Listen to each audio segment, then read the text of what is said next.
Magandang araw mga kapamilya. Magkapet pandasal muna po tayo.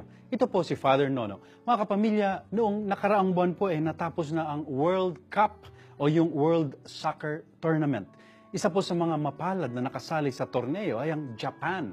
Subalit sa round 16, ito po ay natalo ng Belgium. Pero kahit ito ay natalo at sa huli ang naging kampiyon ay ang France, sa mata ng maraming tao po, panalo ang Japan. Bakit? Una, dahil nung ito raw po ay natalo, iniwan itong napakalinis ang kanilang dugout. Sobrang linis sa katunayan. Ikalawa, nag-iwan pa raw ito ng thank you note sa Russia na siyang host ng torneo. Sa salitang Russian pa ang kanilang pasasalamat. At ikatlo, kahit po yung mga Hapon na nanood sa arena, niligpit din nila ang kanilang mga kalat basura. Sobra pong napabilib ang mundo sa ginawang ito ng Japanese team at Japanese crowd. Ito raw ang tunay na ibig sabihin ng sportsmanship.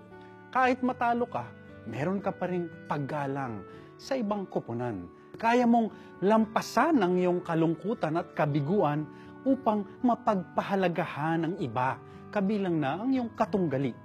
Hindi lang naman po siguro ito totoo sa sports, kahit po siguro sa ibang larangan ng buhay, lalo na sa politika, kaalakalan, at kahit sa buhay pag-ibig. May matatalo, may mananalo. Pero kung mananatili tayong disente, magalang, may respeto sa ating mga katunggali, matalo man tayo, tayo ay panalo pa rin.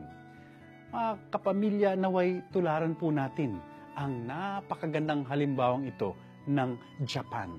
Naway mabuhay tayo lagi ng may paggalang at respeto sa lahat ng nilalang. Amen.